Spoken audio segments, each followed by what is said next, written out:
తమిళనాడు రాజకీయం గంటకొక మలుపు తిరుగుతోంది. కారణం సంపూర్ణ మెజార్టీ రాకపోవడం.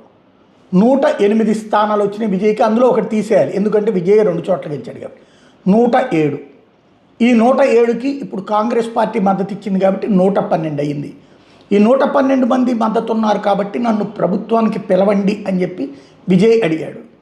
అయితే సంపూర్ణ మద్దతు తీసుకోండి, 118 స్థానాలతో నా దగ్గరికి రండి అని గవర్నర్ చెప్పారు. దీన్ని కొంతమంది తప్పుపడుతున్నారు. గతంలో ఒకప్పుడు మెజారిటీ ఉన్నటువంటి వాళ్ళని పిలిస్తే ఆ తర్వాత ప్రభుత్వాలు పడిపోయినాయి. అటల్ బిహారీ వాజ్పేయి టైంలో జరిగింది, అలాగే మరికొన్ని రాష్ట్రాల్లో జరిగినాయి. అందుకనే ముందుగా సంపూర్ణంగా నీకు మద్దతు ఇచ్చే సగం మందిని తీసుకురమ్మనమనే గవర్నర్లు చెప్తారు. ఇది ప్రొసీజర్. ఒకవేళ అలా చూపించకపోతే రెండవ గ్రూపు అంటే సెకండ్ ప్లేస్లో వచ్చిన వాళ్ళు మేము ప్రభుత్వం ఏర్పాటు చేస్తామని వస్తే వాళ్ళకైనా ఇవ్వాల్సి వస్తుంది. వాళ్ళు రాకపోతే టైం చూసుకుని సింగిల్ లార్జెస్ట్ వాళ్ళని పిలిచి నువ్వు ఫ్లోర్లో చెక్ చేసుకోవయ్యా అని చెప్తారు. ఇది ప్రొసీజర్, కామన్ ప్రొసీజర్ అన్నమాట. ఎందుకంటే గతంలో జరిగినటువంటి అనుభవాల కారణంగా తీసుకున్నటువంటి సంప్రదాయబద్ధమైనటువంటి నిర్ణయాలు. దీన్ని ఎవరు తప్పుపట్టడానికి ఏమీ లేదు. ఆటోమేటిక్గా ఇప్పుడు రెండో పార్టీ ఎవరు రారు, అప్పుడు ఆటోమేటిక్గా మీరే ఫ్లోర్లో ప్రూవ్ చేసుకోండి అంటారు. ఫ్లోర్లో కూడా సింగిల్ లార్జెస్ట్ పార్టీగా 107 వచ్చింది కాబట్టి ఏఐఏడీఎంకే వాళ్ళు అటెండ్ కాకపోయినా ఉన్న వాళ్ళల్లో మెజారిటీ రావాలి, అంతే 50% రావాలి.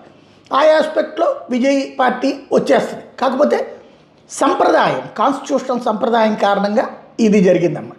ఇక్కడ ఇంకొక విచిత్రమైనటువంటి పని, కమ్యూనిస్టులు అద్భుతమైన నిర్ణయం తీసుకున్నారు. డిఎంకే కూటమి నుంచి బయటికి వైదొలిగే ప్రసక్తి లేదని చెప్పారు, తాము కొనసాగుతామని చెప్పారు. ఇది ముఖ్యమైనటువంటి అంశం. అదే సందర్భంలో నిన్నటిదాకా కాంగ్రెస్ని నెత్తిన పెట్టుకున్నటువంటి డిఎంకే ఇప్పుడు కాంగ్రెస్ని తిట్టిపోయడం ప్రారంభించింది. మీ వెన్నుపోటుదారులు మీరు అని ఆరోపించింది. ఎందుకంటే నిమిషాల మీద పార్టీ స్టాండ్ మార్చుకోవడం, వెంటనే కూటమి మార్చేసుకోవడం అంటే ఇంత అవకాశవాద పార్టీని అంటూ నిలదీస్తుంది. ఎందుకంటే 12 సంవత్సరాల నుంచి కాంగ్రెస్ పార్టీ దేశంలో అధికారం లేకపోయినా ఆ కాంగ్రెస్ పార్టీకి ఎమ్మెల్యే సీట్లు ఇచ్చింది, ఎంపీ సీట్లు ఇచ్చింది, రాజ్యసభ ఇచ్చింది, ఎమ్మెల్సీలు ఇచ్చింది, అన్ని అవకాశాలు ఇచ్చింది ఏఐఏడీఎంకే.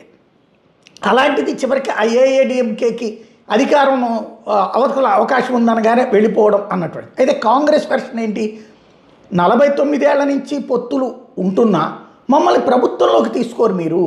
అదే విజయ్ అయితే మమ్మల్ని ప్రభుత్వంలోకి తీసుకున్నాడు. ఇప్పుడు 5 వచ్చిన 5లో 2 మంత్రి పదవులు ఇస్తాడు విజయ్. అది వాళ్ళకి బెనిఫిటే కదంటే. తమిళనాడు ప్రభుత్వంలో మంత్రులుగా మేము కూడా భాగస్వాములు కావాలన్నటువంటి లోకల్ లీడర్లు అడగడం. ఇంకోటి విజయ్ ఏమి బీజేపీ మనిషి కాదు కదా, సెక్యులర్ అనినే కదా వీళ్ళు నమ్మేటప్పుడు. ఇంకోటి క్రిస్టియన్ కూడా కాబట్టి ఆ రూట్లో కూడా పనికి వచ్చింది. కాబట్టి వాళ్ళు అటు తీసుకోవడం కూడా అటు కాంగ్రెస్కి ఈ తమిళనాడులో ద్రవిడ రాజకీయాలు పోయే టైంలో ఒక బలమైనటువంటి నాయకుడు దొరుకుతాడు అన్నట్టు వాళ్ళ ఆలోచన ఉంది. ఇది ఓవరాల్గా తమిళనాడులో జరుగుతున్నటువంటి పరిణామాలు.